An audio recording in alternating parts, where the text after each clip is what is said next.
Welcome back to Movie Moshow. Today we are going to review the science fiction film, Ghost in the Shell. If you like our content, don't forget to like and subscribe. We post multiple times daily. Spoilers ahead. Humans have advanced with cybernetic modifications in the near future. The leading business in this field of technology, Honka Robotics Corporation, is in the process of creating a new kind of cyborg that runs on a human brain. After an accident, Mira Killian, Scarlett Johansson, is being brought into Honka. Her brain is implanted into a cyborg body that is more powerful and agile. After the procedure is over, Cutter, the CEO of Honka Robotics, hears from her designer, Dr. Ulit, Juliette Binoche. Cutter wants to assign Mira to Section 9, which deals with counterterrorism, but Ulit believes Mira isn't ready for that. Mira is now referred to as the Major after a year. She is observing a meeting between an African ambassador, Chris Obi, and a Honka representative, Dr. Osmond, from the roof of a building. The Major collaborates with Bado, Pilu Absik, and Ladria, Danusha Samal, and receives orders from Section 9 Chief Daisuke Aramaki, Takeshi Kitano. The Major takes action against Aramaki's orders when several geisha bots begin to attack the attendees of the conference.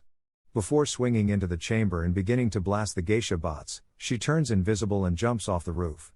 Before the Major arrives, one of the geisha bots slashes Dr. Osmond's neck and ends his life. The geisha robot commands, "Cooperate with Honka Robotics or be destroyed." She receives a headshot from the Major.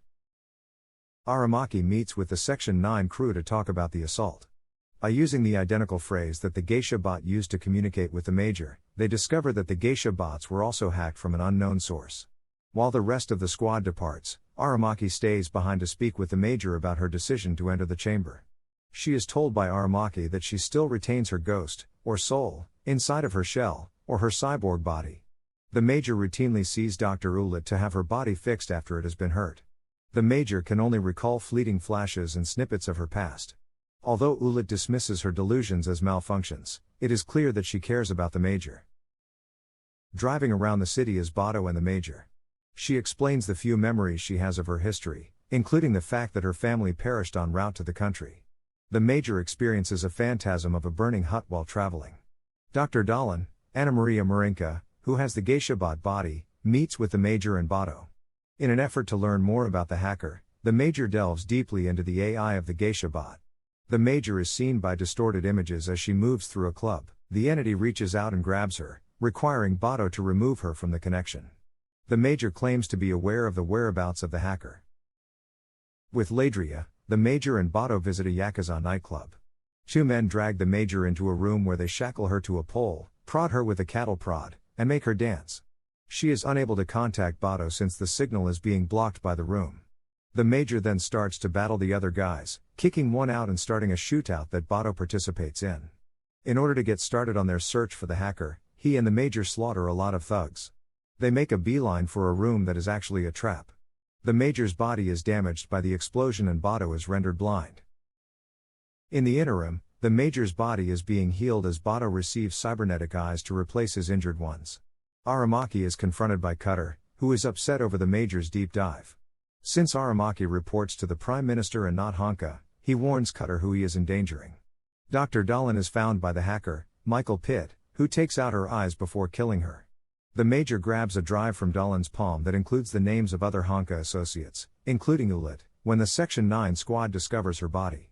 They believe she will be the hacker's next victim. Two sanitation workers are directed by the hacker to crash their truck into Ulit's vehicle. Even though she survives, the men attempt to shoot her outside. Arriving just in time to fire back at the guys is the Major and her allies.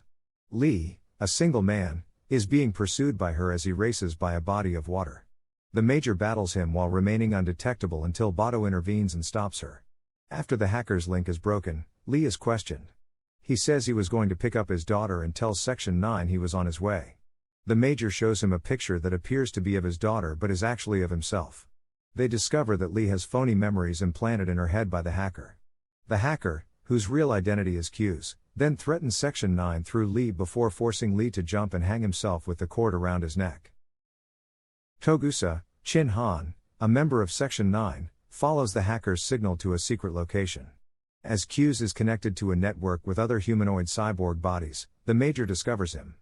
Q's confesses that due to his distorted results, he was deemed a failure and a freak as a test subject for Hanka.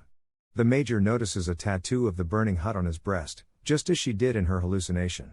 Q's claims that rather than saving them, Hanka took charge of their lives. The Major challenges Ulit about the admission. Before the Major became the first successful experiment, according to Ulit, 98 other attempts failed. Even when Ulit tries to justify her stance, the Major seems irate. Cutter instructs Ulit to fire the Major because she is a liability. Instead, Ulit offers her an address so she may look up the information herself while the Major goes through the process. In retaliation for Ulit's allowing the Major to flee, Cutter shoots and kills Ulit. The Major killed Ulit, Cutter informs Aramaki, and she must be put to death. The Major arrives at the address and discovers that it is her former residence. Assuming her daughter fled and was slain, her mother, Kaori Momoi, is present. Motoko Kusanagi was the real name of the Major. When the Major stares at her, her mother notices a familiar expression in his eyes.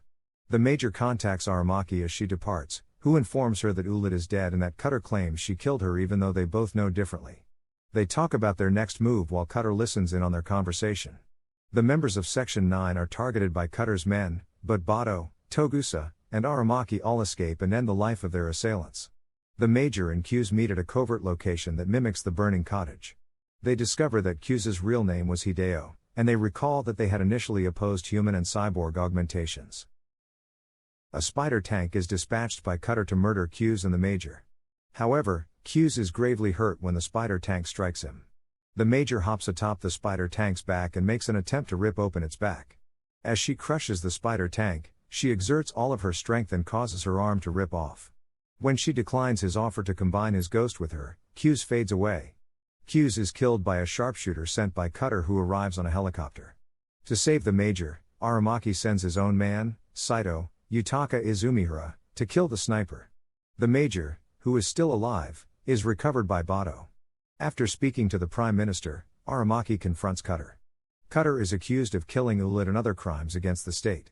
Aramaki gains permission to kill Cutter from the Major by speaking with her. As Cutter tumbles into his own pool, he shoots him 3 times. The Major takes her mother to her own grave, letting her know that her daughter is still there. According to the Major's voiceover, she is aware that while there will be others like her, she is not defined by her upgrades. She then goes back to work for Section 9 and makes a building jump to get to her next assignment. Thank you for watching and don't forget to like and subscribe.